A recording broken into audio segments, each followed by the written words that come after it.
Overreaction Tuesday time. That's Lynnell Willingham, and this is when you take over the show, kind of. A little bit. I'm doing my my Birdman shaking, wiping my hands in a dramatic fashion because I have things to say that are going to ruffle the feathers. Yeah, that's allegedly how this goes. Although you seem to be calm with me on Tuesdays, and then you try to roast the rooster on Wednesdays. So I gotta balance out my hot takes, which aren't hot takes. They're just how I feel as an irrational fan, being a radio host as well. Right, which is fun to watch you get more informed as you do this professionally, and I'm excited to see where you continue to go and see if like just watch the devil on one shoulder and the angel on the other, and I don't know which one's which. Just fight each other. Pretty much, it's pretty funny.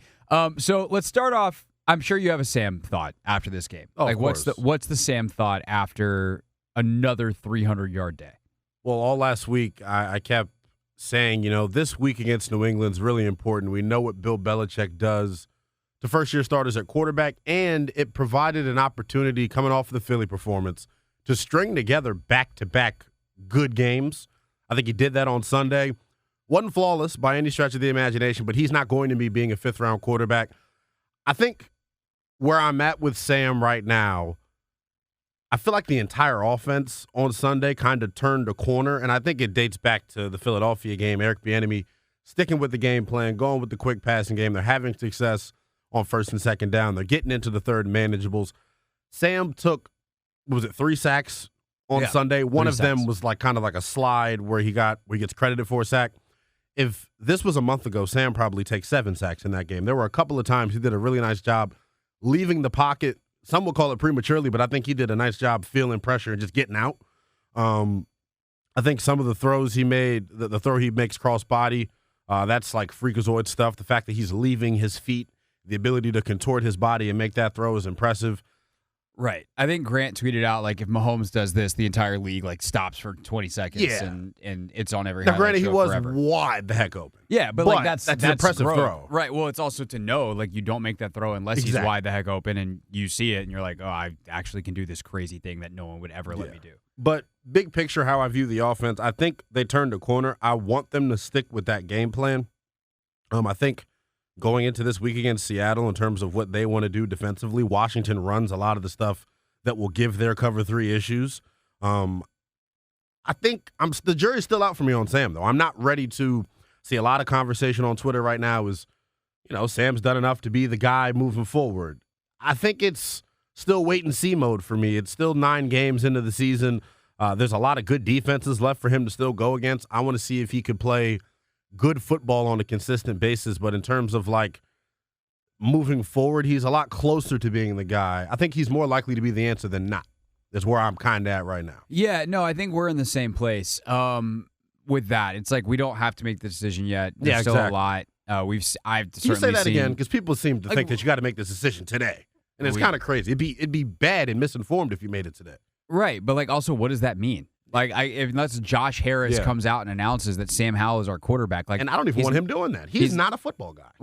Well, right. 1, he's the owner. He's not, and Josh is not that kind of owner. Yeah. 2, if Rivera were to say it, people would be like, "Who are you to make that call? You ain't gonna be here long term." Same with the entire front office. So there's nobody in position except for Josh, or Magic would tweet it out or something. But even then, the new ownership, the new GM and coach come in and be like, yo, this kid from insert school here is awesome and we can get him. Let's go get him. You don't, and it's not he's in year 4 and he's extension eligible. Right. You got 2 years left. There's literally nothing but a public proclamation that would mean nothing. There's no commitment you can make to him outside of words. And that doesn't mean much. And there's no reason to do it right now anyway. You did say something in there, though, that I think is worth circling back to in terms of just I want to shift the way we talk about something. Okay. Which is we don't know yet because 5th round. The stuff that we're seeing now, I think, in terms of room for growth is less 5th round and more just young quarterback. Right. And if you look at where Sam's growing and the things that could hold him back, it's interceptions, sacks, reading more complex defenses, understanding the timing of certain concepts against certain coverages. It's like the kind of stuff that comes with reps and experience. And I think that's fine. Like he is a young quarterback, and doesn't matter if he's fifth round. Right. It's like if Sam, and this is the game I've been trying to play with myself the last couple of weeks. Let's say Sam Howell was Zach Wilson, right? He was number 2 pick.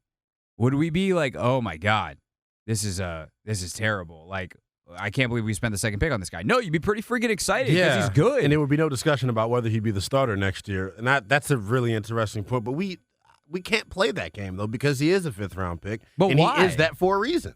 But, like, the reasons he was are the things that he's getting better and working on. And we have to make that evaluation. He's not getting taller. That's my big hang-up. But I don't know how much – like, I think what's been interesting is watching the Larson-Paul-led offensive line that's a little more stout is like, okay, are you going to have to plan for this for the rest of his career? Yes. But they did it in New Orleans, and Drew Brees is the NFL's all-time leader in passing yards. So, like, if it's a simple workaround of, like, yeah, your interior offensive line has to be a certain body type just to create a better pocket for this guy, and if that's the case, then he's going to perform like a top 10 quarterback in the league. And I'm not saying Sam's been that yet. His good has been that. Yes. But, like, he's young, so can he repeat that more consistently as he matures into his second, third, fourth, and hopefully 5th through 15th year? Then, like, that's a pretty small price to pay for top 10 quarterbacking. And I think that's the thing that, like, is kind of wild about Sam is most of the 5th round picks are like your Clayton Tunes that are just like, he's fine. Yeah. Sam, if everything is Sam, perfect if he him, was 6'3", would have been a no-brainer 1st round pick because of his talent, because of his playmaking, because of his arm strength, because of his moxie, because of his leadership, because of all the things you'd ever want in a quarterback. And because he's 6'1", and the style of play he played, which Mac Brown has been like, that was my fault. His final year at Carolina, he dropped to the 5th.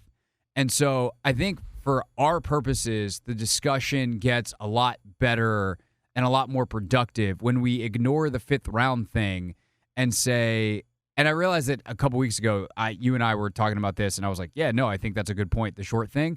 But we found a solution to that. It seems like, and we'll see. We think. But I do think that because of his upside, like, we should just evaluate the player at this point. And I think for where he is on his growth trajectory, he's good, and that's going to be a continued part of his evaluation, 5th round or not. Yeah, the decision-making down in and down out is what I'm, like, looking for moving forward. Can he, like you said, can he continue to make good decisions on a routine basis? If he's able to do that physically, we know he can make every throw. The short thing comes back to, okay, we can all agree that, like, Washington has made wholesale changes philosophically on offense the last 2 weeks in terms of, like, the play calling and what they're asking him to do. Yes. So when defenses adjust to that and pass rushers stop selling out to try to sack him and just put their hands up and he gets balls batted, that has a potential to turn into turnovers. He's second in the NFL in that category. He's had a horseshoe up his butt. Because when you're second in the NFL in that category, it normally turns into interceptions. Just so in case people understand, the horseshoe of his butt means he's been lucky. He's been lucky. Yeah. He does not actually have a horseshoe hanging out of his I just don't want people to be like, what does that phrase mean? Yeah. But and I'm not trying to nitpick at that. That's just we're talking about him as an open book right now, the good and the bad. That's like the hang up that I would have. But I do think, like you said, I want him to get with Drew Brees this offseason. I need him to get with the best short quarterbacks ever to learn how to work through that. I mean, the thing is, though, stuff. like, someone brought this up yesterday, and I was like, that's not right. And I looked it up. I was like, oh, shoot, it is. You know who else is 6'1"? Jalen.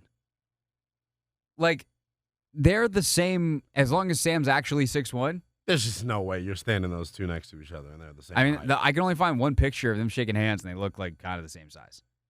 Well, if that's the case, obviously, like, Jalen's got extreme mobility, and I think, though, that, like, the reason I bring up that is because it actually goes to the point that if you just put an average offensive line in front of him or a certain style of offensive line, not going to do you good. You get Philly-style offensive line, big or certainly behemoths. Philly quality, Philly size. It's more. I think the size thing is a big deal. Like what you said, they have more girth. Right. They can anchor. They're not getting pushed into his line of vision. 100%. And his passing lanes stay open more often than not. I think that's a huge point. So you do that here, and make that a point of emphasis to build around, and you might be in good shape. And I think there's another question that we have to ask ourselves too, and this is what either the new staff is going to have to address, or God, people don't want to hear this. If Sam plays well and they ball out down the stretch, I think Ron gets his 5th year. I think if ball out means they make the don't playoffs, lose again, and they make the NFC Championship game, sure. Short of that, I find that hard to believe. But that's a different conversation. Okay. So maybe for 2 minutes from now. Make your other point first. Okay, I think fans out there and the team are going to have to decide what you want to do moving forward in terms of your roster building philosophy, because I'm starting to really feel like he's got to get next year, and he's got to get at least the rest of his rookie contract, because you can now change your team building philosophy. You got a lot of money to spend. You're going to have a lot of draft picks. You can 100%. Go insulate the roster around him. I don't know if going out and getting a quarterback next year in the draft, you're going to have to give up some of these resources to go get that guy, I feel like. So I don't know if it's worth it.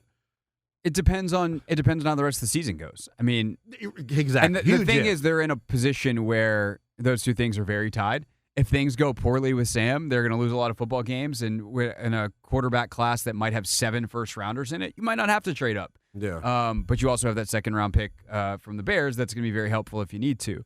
By the same token, yeah, if you can have a guy on a cheap rookie contract for the next couple of years, I think that's big. That's what the next 9 weeks are about. Yeah, for sure. Decision. And that's 100% what we're going to be talking about, because it is the most important thing that matters by a lot for this franchise over the next couple weeks. All right, let's do this. Let's take a quick break, come back. Lynnell's going to stick with us here in studio for Overreaction Tuesday. It's the Hoffman Show. We're on the Team 980 and always live as well on the free Odyssey app.